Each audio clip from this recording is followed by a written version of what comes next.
Esta semana se ha abierto en la diócesis de Frascati, muy cerquita de Roma, la causa de beatificación de Chiara Lubich, la fundadora del movimiento de los focolares.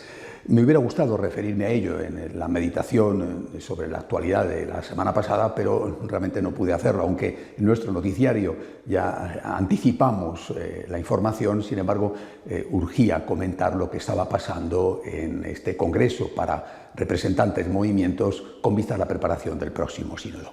Chiara Lubich es, estoy convencido, uno de los grandes personajes de la Iglesia del siglo XX.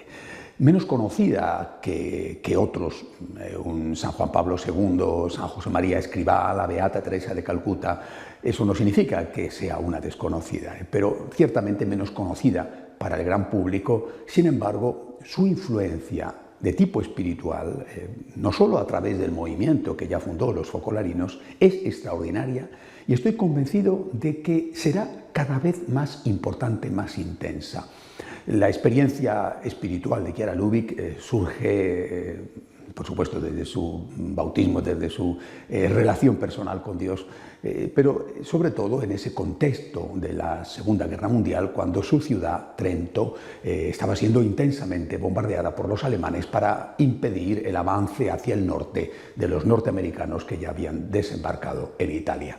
En ese contexto, esta entonces joven muchacha, que era maestra de novicias de la Tercera Orden Seglar allí en Trento, con un grupo de compañeras empieza una experiencia que hoy es ya uno de los grandes movimientos de la Iglesia. Esta experiencia estaba basada en unos conceptos muy sencillos, pero que después se desarrollaron con una extraordinaria riqueza de matices espirituales. Tanto que me atrevo a decir que, aunque Chiara Lubich no fue, desde luego, una monja de clausura, pero sí que fue una auténtica contemplativa, una verdadera mística. Repito, probablemente una de las místicas más importantes del siglo XX.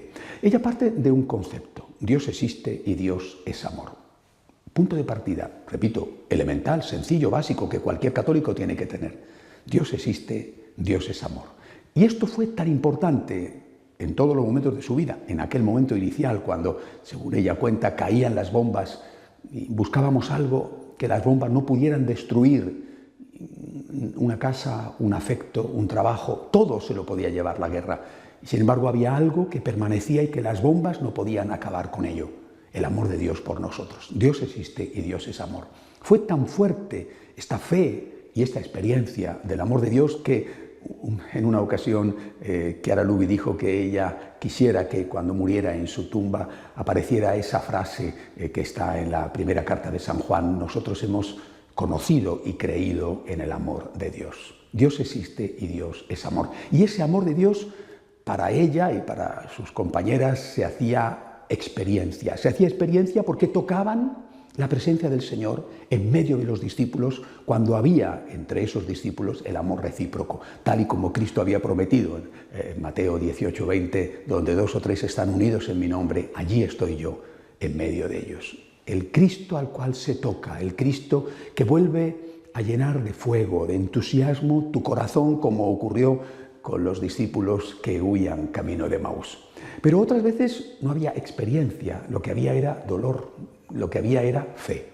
A veces era experiencia del amor de Dios y otras veces no, otras veces había fe, había oscuridad. Esos eran los momentos que Chiara Lubich identificó con la comunión con el crucificado, con aquel crucificado que poco antes de morir gritó: Dios mío, ¿por qué me has abandonado? Y ella se abisma en esa comunión con el crucificado, al cual llama Jesús abandonado. Se abisma como la esposa que no quiere dejar al esposo, mucho menos cuando el esposo la necesita más, es decir, cuando está sufriendo, cuando está con un problema. Cristo en medio de los discípulos, Cristo presente en el dolor, y una persona agradecida, una persona enamorada que quiere estar siempre con él, gozando, disfrutando de su compañía, o bien teniendo fe, estando a su lado, viviendo esa unión mística con el Señor en esos momentos a veces angustiosos y terribles que son los momentos de oscuridad. Todo esto generó una extraordinaria dimensión apostólica. ese florecimiento de un movimiento que en muy poco tiempo está en casi todos los países del mundo.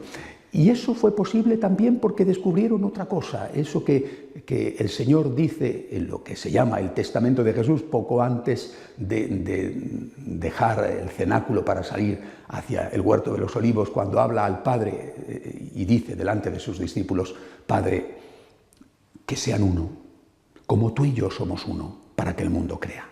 Chiara Lubich entiende que la clave del éxito apostólico está en la unidad, que sin unidad lo que haces con una mano, incluso a veces con gran esfuerzo y fatiga, lo destruyes, lo deshaces con la otra, porque un reino dividido no puede progresar. Por lo tanto, Jesús, en medio de los discípulos, Jesús presente en el dolor, Jesús abandonado, la unidad. 3 claves de la riquísima espiritualidad, de la fecundísima espiritualidad de los focolarinos de Chiara Lubich. Pero falta una muy importante, que no es un colofón decorativo, falta lo que para ella significó la Virgen María. Nunca olvidaré una meditación que empieza diciendo: entré un día en una iglesia. Entré un día en una iglesia y le pregunté a Jesús: ¿por qué has encontrado la forma de quedarte aquí siempre entre nosotros en la Eucaristía y no has encontrado la manera de dejarnos a tu madre también aquí entre nosotros? Y entonces dice Chiara Lubich que sintió que el Señor, por supuesto con los oídos del alma, que son los que mejor escuchan la voz de Dios, que sintió que el Señor le respondía: porque quiero verla representada, presente en ti, quiero verla en ti. Es decir, ser María que disfruta de estar con Jesús en medio de la comunidad, ser María que socorre a Cristo crucificado en el prójimo o en los dolores personales, ser María que trabaja por la unidad de los hijos, ser María. Esta es la vocación última, el secreto de los focolarinos, el secreto de Chiara Lubich. Ella, repito, ha sido una de las grandes místicas de la Iglesia. Estoy convencido de que cada vez más será reconocido y desde luego le doy gracias a Dios por haber tenido personalmente la oportunidad de conocerla. Le doy gracias a Dios porque sigue llenando a su Iglesia con el ejemplo de nuevos santos que son nuestros intercesores y que son un ejemplo para poder seguir nosotros también nuestro propio camino hacia Cristo. Hasta la semana que viene, si Dios quiere.